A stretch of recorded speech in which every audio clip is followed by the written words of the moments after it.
और शुरुआत सबसे महत्वपूर्ण खबर के साथ। जी हां, एक देश एक चुनाव पर मोदी सरकार ने मुहर लगा दी है। बुधवार को मोदी कैबिनेट ने देश में सभी चुनाव एक साथ करवाने के लिए बनी रामनाथ कोविंद कमेटी के रिपोर्ट को मंजूर कर लिया। इसके बाद अब देश में एक देश एक चुनाव की राह से सस्पेंस अब दूर हो गया है। पिछले दिनों गृह मंत्री अमित शाह ने भी साफ किया था कि मोदी सरकार के इसी कार्यकाल में देश का यह सबसे बड़ा चुनाव सुधार लागू हो जाएगा।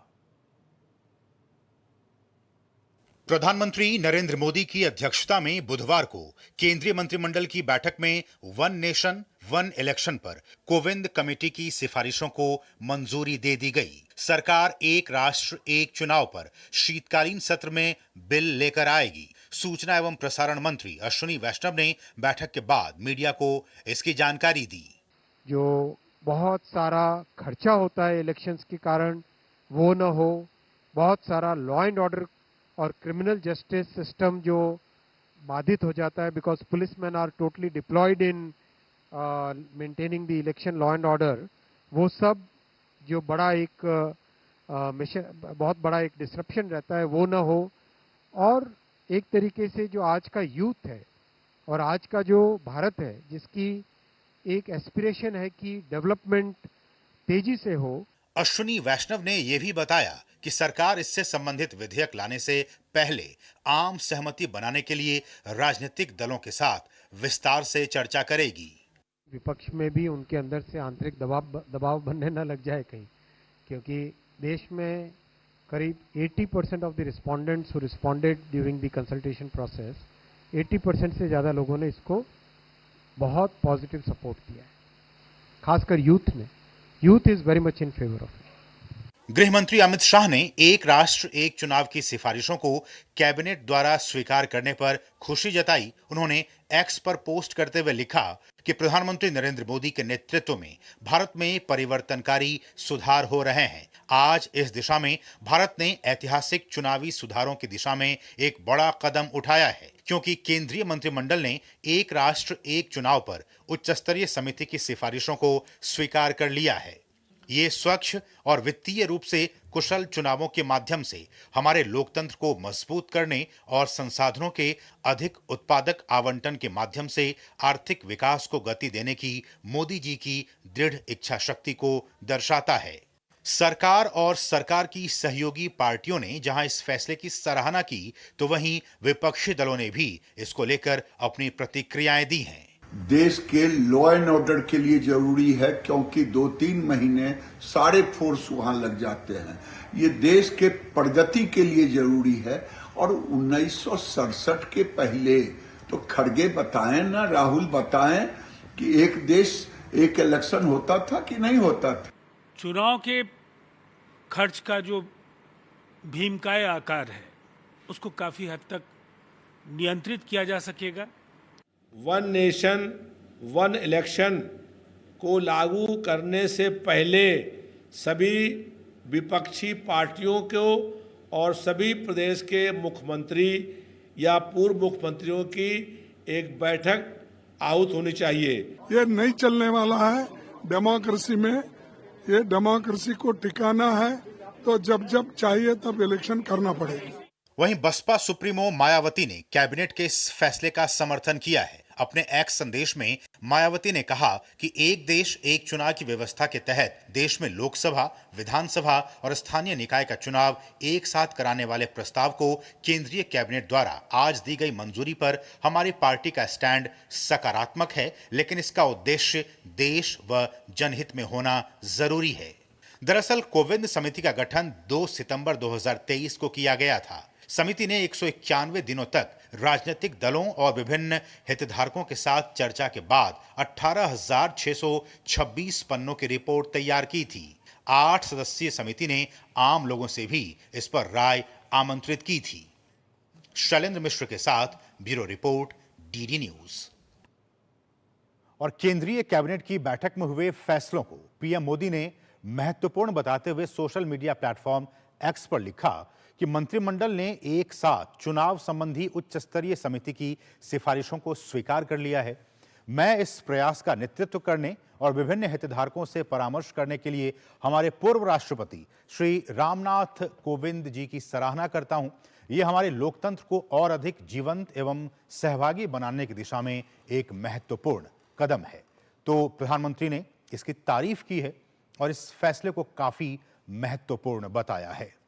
तो लगातार जो राजनीतिक हल्का है उससे अलग अलग जो तस्वीरें हैं, जो प्रतिक्रियाएं हैं, वो लगातार हमें मिल रही हैं। चाहे वो सत्ता पक्ष की बात हो, विपक्ष की बात हो, हर कोई अपने अपने तरीके से इसको समझ रहा है और इसको समझाने की कोशिश कर रहा है।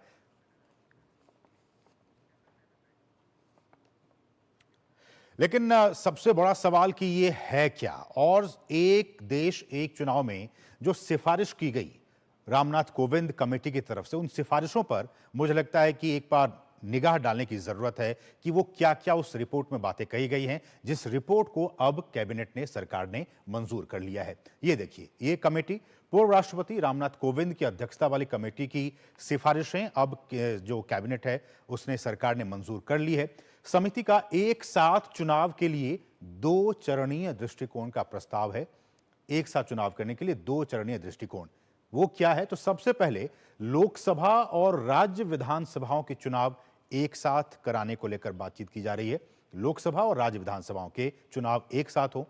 इसके बाद नगर पालिकाओं और पंचायतों के चुनाव राष्ट्रीय और राज्य चुनावों के अनुरूप होंगे। तो यह साफ तौर पर कहा गया कि 2 चरणीय, पहले लोकसभा और राज्यों की विधानसभा और फिर नगर पालिका और पंचायत, तो ये 2 चरणों में। समिति का सरकार के सभी स्तरों पर एकीकृत मतदाता सूची और चुनावी फोटो पहचान पत्र की वकालत इस सिफारिश में की गई है कि एक ही एकीकृत जो पहचान पत्र है वो लोगों को दिया जाए, मतदाताओं को दिया जाए। एक साथ चुनाव की सुविधा के लिए समिति ने संविधान में भी संशोधन की सिफारिश की और इसको लेकर भी चर्चाएं होंगी कि किस तरह से संविधान में संशोधन किया जाएगा ताकि एक देश एक चुनाव का जो राह है वो आसान हो सके। एक नया अनुच्छेद 82A एक साथ चुनाव कराने की प्रक्रिया करेगा स्थापित। ये एक नया अनुच्छेद ऐड करने की बात की जा रही है संविधान में ताकि ये जो सारा प्रोसेस है वो अच्छे से हो सके। इसमें एक आधिकारिक तारीख की नियुक्ति और आम चुनावों के बाद विधानसभाओं का एक साथ विघटन शामिल है। ये कुछ महत्वपूर्ण बिंदु हैं, किस तरह से एक साथ जो तमाम विधानसभाएं हैं उनका विघटन हो, फिर उनका लोकसभा चुनाव के साथ एक साथ ही हो, एक कोई तारीख ये निर्धारित करनी पड़ेगी। निर्वाचन आयोग इन चुनावों के समन्वय की निगरानी करेगा। इलेक्शन कमीशन जो है इन तमाम चुनावों की, एक देश एक चुनाव, जितने भी राज्य हैं और साथ साथ केंद्र, इन तमाम, चाहे वो लोकसभा की बात हो या फिर राज्य विधानसभाओं की, इनकी निगरानी, इन चुनाव की निगरानी निर्वाचन आयोग के हवाले करने की बात कही गई है। कमेटी ने पंचायत और नगर पालिकाओं में एक साथ चुनाव के लिए अनुच्छेद 324A का प्रस्ताव रखा है। जैसा कि हमने कहा कि संविधान में भी संशोधन करने की जरूरत है, तभी ये सारी चीजें मुमकिन हो पाएंगी, आगे चल पाएंगी। अनुच्छेद 325(2) प्रत्येक क्षेत्रीय क्षेत्र के लिए एक एकीकृत चुनावी रजिस्टर स्थापित करेगा। एकीकृत चुनावी रजिस्टर, इस बात की भी इसमें सिफारिश की गई है कि एक एकीकृत चुनावी रजिस्टर हो, इसकी भी स्थापना की जाएगी। रजिस्टर जो है वो लोगों के सदन, राज्य विधानमंडल, नगर पालिका या पंचायत के चुनावों पर लागू होगा। तो एक साथ ये जो रजिस्टर है वो सदन की बात हो जाए, राज्य विधानमंडल की बात हो जाए, नगर पालिका चुनाव की बात हो जाए, पंचायत चुनाव पर, ये सभी पर लागू होगा। ऐसा एक रजिस्टर बनाने की बात कही गई है इस सिफारिश में। समिति जो है, कमेटी, वो राज्य अनुसमर्थन की आवश्यकता वाले संशोधनों का भी प्रस्ताव करती है कि अगर राज्यों को भी लगता है कि उनमें कुछ संशोधन करने की जरूरत है अपने यहां, तो वो भी उसका भी समर्थन करने की बात कर रहे हैं इस प्रस्ताव के जरिए। संशोधनों का मकसद जो है वो सभी क्षेत्रीय निर्वाचन क्षेत्रों के लिए एक एकल मतदाता सूची बनाना है, एक सिंगल वोटर लिस्ट हो जिसमें कि सभी के नाम हो। तो इससे कहीं ना कहीं आसानी होगी राज्य के लेवल पर भी और लोकसभा चुनाव में भी।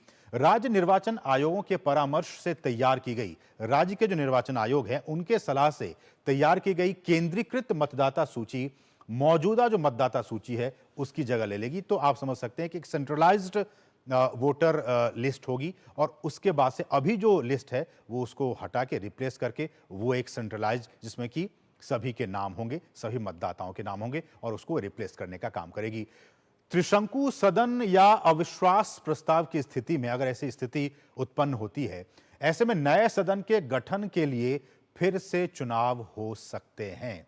क्या है इसके मायने, हम इस पर भी चर्चा करेंगे कि अगर इस तरह की स्थितियां हो जाती हैं तो फिर से चुनाव आप करवा सकते हैं। नए लोकसभा या विधानसभा का कार्यकाल पहले की लोकसभा या विधानसभा की बाकी बची अवधि के लिए होगा। ये कुछ महत्वपूर्ण बिंदु हैं, इस पर हम आगे विस्तार से करेंगे चर्चा। और इसके बाद सदन को भंग माना जाएगा कि अगर एक बार ये सारी चीजें हो जाती हैं अगले चुनाव के लिए, तो उसके बाद तत्काल प्रभाव से ही सदन को भंग माना जाएगा। और इन चुनावों को क्या कहा जाएगा, मध्यावधि चुनाव कहा जाएगा। इसमें इस बात का जिक्र किया गया कि इसे मध्यावधि चुनाव कहा जाएगा। कैसे ये सारी चीजें होंगी, इस पर बातचीत करेंगे। वहीं 5 साल के कार्यकाल के खत्म होने के बाद होने वाले चुनावों को आम चुनाव कहा जाएगा, जो कि टेन्योर होता है 5 साल का। उन चुनावों को जो 5 साल के बाद होंगे आम चुनाव, अभी हम आम चुनाव कहते हैं और सिफारिश में भी ये बात कही गई है कि उसे हम आम चुनाव कहेंगे। इस अनुच्छेद के प्रावधान को लागू करने के दिन को, जब ये सारी चीजें हो जाएंगी, संविधान में परिवर्तन हो जाएगा, उस अनुच्छेद के प्रावधान को लागू करने के दिन को निर्धारित तिथि कहा जाएगा। निर्धारित तिथि जिस दिन से ये सारी चीजें लागू होंगी। उसके बाद से लोकसभा और विधानसभा चुनावों के लिए जरूरी जो लॉजिस्टिक्स हैं, ईवीएम और बाकी चीजें, उसके लिए निर्वाचन आयोग योजना तैयार करे, उसकी प्लानिंग करे कि एक साथ जब इतने बड़े देश में चुनाव होंगे, लोकसभा के लिए भी और राज्य विधानसभा के लिए, इन तमाम लॉजिस्टिक्स की जो निगरानी है, जो तैयारी है, वो चुनाव निर्वाचन आयोग के हवाले सिफारिश की गई कि वो इस सारी चीजों की तैयारी करे। नगर पालिकाओं की बात की जाए और पंचायतों के चुनावों के लिए, तो ये काम जो है वो राज्य निर्वाचन आयोग को देने की बात इसमें कही गई है। जो सेंट्रल कमीशन है, इलेक्शन कमीशन, उसके हवाले पूरे देश में, और जो राज्यों में है वो राज्य निर्वाचन आयोग को ये जिम्मेदारी दी गई है। तो ये कुछ अहम सिफारिशें की गई हैं इस जो रामनाथ कोविंद की कमेटी की रिपोर्ट है। लेकिन ये जो सिफारिश है, इनके क्या कुछ मायने हैं और किस तरह से ये लागू होंगे आने वाले वर्षों में, इस पे हम विशेष चर्चा करेंगे। लेकिन उससे पहले बहुत ही छोटे से ब्रेक के लिए आप देखते रहिए डीडी न्यूज।